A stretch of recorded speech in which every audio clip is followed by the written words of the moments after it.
Amis du polissage et des belles surfaces lustrées, bonjour. Alors aujourd'hui, qu'est-ce que j'ai reçu pour mon Mécalab? On va le voir, ce petit touret multifonction là, de chez Vevor. Alors, on va le découvrir ensemble comme d'habitude. Donc, je ne l'ai pas encore ouvert. Tac. Toujours arrivé très rapidement. Je dois dire que Vevor, je suis toujours impressionné de la vitesse de livraison. Généralement, c'est toujours très rapide. Bon, faut dire qu'ils ont des entrepôts en Europe. Ça vient pas de, même si c'est peut-être fabriqué en Chine, mais je veux dire, ça vient pas directement de là-bas. Donc ça va vite. Alors nous allons avoir un petit manuel utilisateur en anglais. Un certain nombre d'accessoires que l'on va découvrir. Voilà. Ça. Une meule, ici on peut voir les différents accessoires et le touret en lui-même qui, comme on peut le voir, est pas gros du tout. Et c'est exactement ce qui m'intéresse, je vous expliquerai pourquoi. Alors voyons cela. Bien, donc une fois déballé, on peut voir qu'on a donc le petit touret en lui-même, qui, comme on le voit, est vraiment de petite taille. Hein. C'est vraiment quelque chose qui est fait pour des petites pièces. C'est pas fait pour voilà, des gros trucs ou des aiguisés, des faux, je sais pas quoi. Ça, c'est pas très très puissant. Hein. Ce moteur, il fait 50 watts. C'est pas un moteur à courant continu, hein, contrairement à d'autres modèles. C'est un petit moteur asynchrone à condensateur. Et c'est fait pour vraiment faire des petits travaux. Le cordon fait 2 mètres de long. Alors comme on peut le voir, il est en deux parties.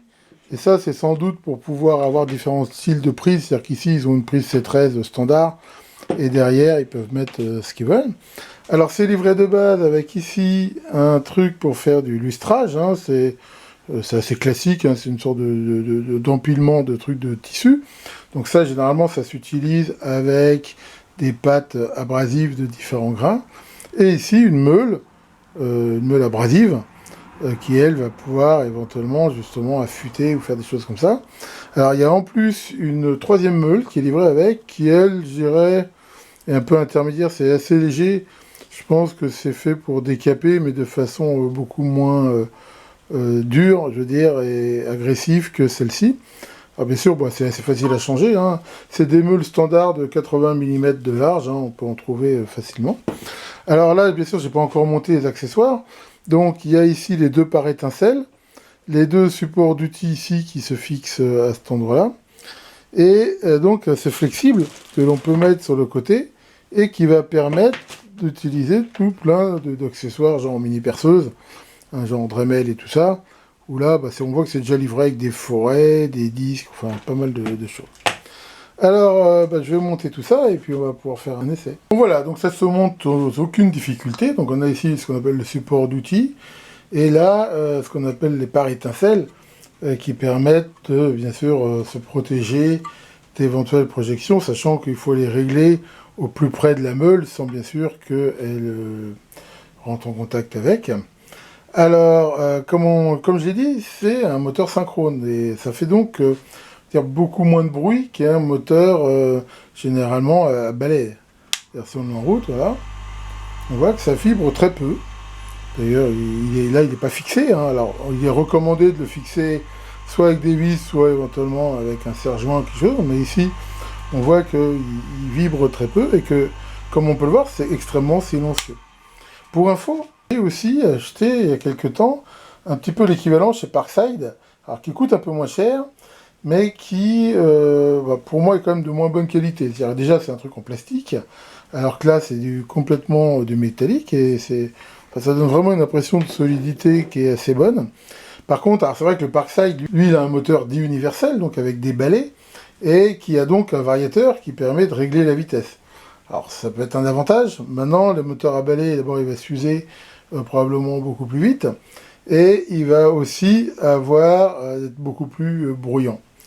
Donc ici, on a quelque chose c'est-à-dire qui tourne toujours ici à la même vitesse. Et alors, si on veut faire un essai, par exemple, là, de meulage, comme on voit de cette vis, là, par exemple.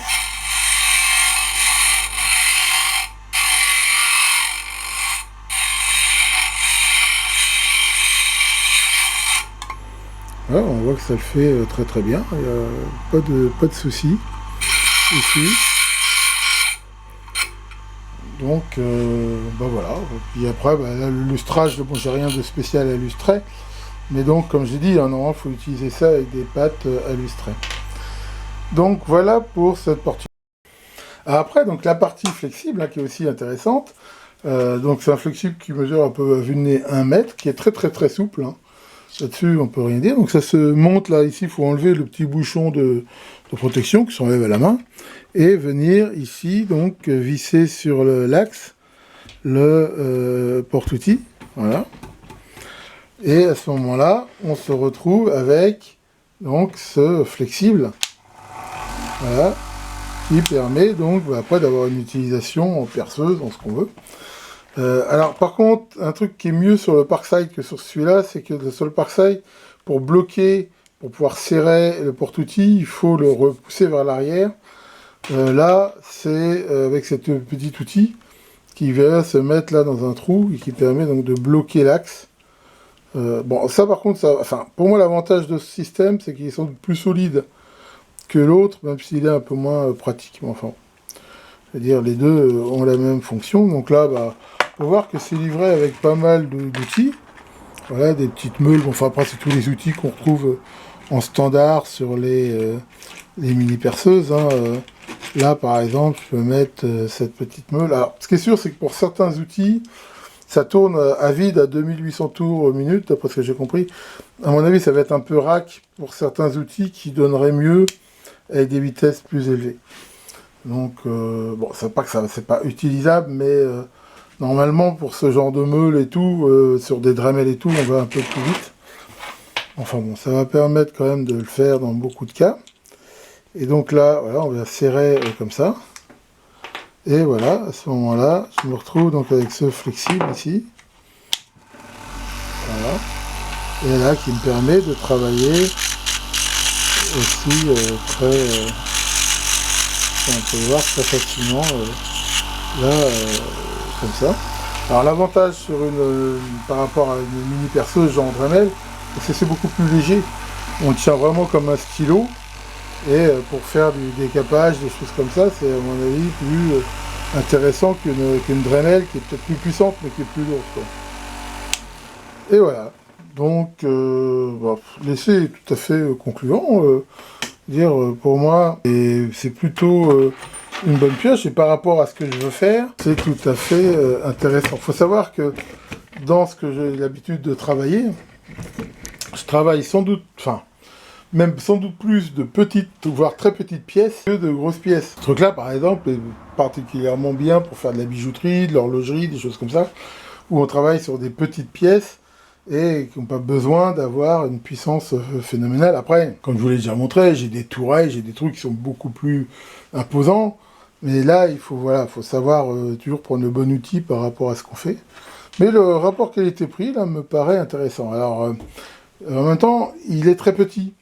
Et ça, c'est un plus que vous verrez que j'ai en tête un truc, bon, je vous en parle pas trop maintenant, mais qui va me permettre justement, sans doute, d'avoir un maximum d'outils dans un minimum de place. Et ce truc-là fera partie de cette solution. Bon, par contre, comme tout outil, hein, il a ses limites. Par exemple, avec ce genre de disque, j'ai essayé par exemple de couper une vis, ça va pas le faire du tout. Et pourquoi? Parce que ça ne tourne pas du tout assez vite. Hein, ce genre d'outil, si on veut que ça soit efficace, sur une Dremel, il faut quasiment aller à 10 000 tours minute. Ici, à 2008, manifestement, il ne va pas assez vite. Donc ça, c'est pour aller pour des matériaux tendres, mais aucune chance de, je veux dire, d'attaquer de l'acier ou des trucs comme ça. Là, ça ne va pas du tout assez vite pour le faire. Alors, on va faire un deuxième essai, là, par exemple, pour meuler du bois avec l'outil ici abrasif. Donc là, on voit que ça fait très bien, par contre.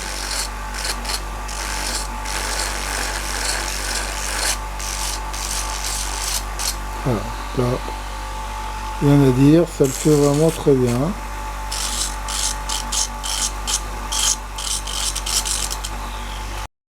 Allez, un petit dernier essai de perçage.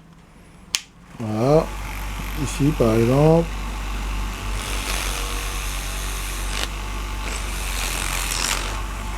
impeccable. Et là, pour le coup, c'est sûr que par rapport à une Dremel, on tient vraiment comme un stylo, on l'a beaucoup mieux en main. Il n'y a pas photo, là. Voilà pour la présentation de ce sympathique petit outil qui, je pense, aura toute sa place dans le Mecha-Lab hein, pour tout ce qui va être travail de petites pièces. Je pense que c'est vraiment un outil qui va être très très intéressant, surtout par exemple pour faire du modélisme. Et c'est vrai que parmi mes nombreux hobbies, dont certains j'ai un petit peu abandonné, il y a le fait de faire des maquettes, du modèle réduit. Et là, pour faire des modèles réduits en bois, en balsa ou en toutes sortes de bois, ça sera vraiment un outil, je pense, très très pratique. Et le côté stylo, un petit peu d'utilisation du flexible, je pense que c'est super intéressant. Surtout qu'on travaille longtemps, ça permettra d'avoir quelque chose de beaucoup plus précis dans le travail. Globalement, ma note pour ce truc est très bonne, moi, je lui donne 16, 17. Hein. Mais ce qu'il faut bien avoir à l'esprit, si vous achetez ce truc-là, c'est ce côté de la vitesse qui est relativement limité. Donc pour tout ce qui va être des utilisations, comme on l'a vu sur du bois, pour poncer, percer, utiliser les petites mini-brosses pour nettoyer des trucs et tout, ça sera parfait. Mais si vous avez besoin de choses où il faut aller beaucoup plus vite, là, ça ne fera pas. Et là, il faudra plutôt prendre une mini-perceuse ou quelque chose qui est capable d'aller plus rapidement. Comme d'habitude, hein, je mettrai en commentaire de la vidéo toutes les informations si ça vous intéresse. Sinon, moi, je travaille toujours sur la porte de mon Mecha-Lab. Ça avance doucement, mais comme je me suis lancé, comme j'ai dit, dans un truc relativement bien plus compliqué qu'une bête porte avec deux charnières, ça prend un peu plus de temps. D'un autre côté, je ne suis pas pressé. Tiens, Caroline, c'est vrai, Caroline, qu'est-ce que tu dis? Dans mes hobbies, il y a aussi la musique, tu m'as entendu jouer, c'est une horreur. Ah bah oui, je joue comme un pied. Bah oui, c'est normal, hein. Mon prof disait toujours que j'avais l'orteil absolu. Là-dessus, bricolez bien et à très bientôt pour de nouvelles vidéos.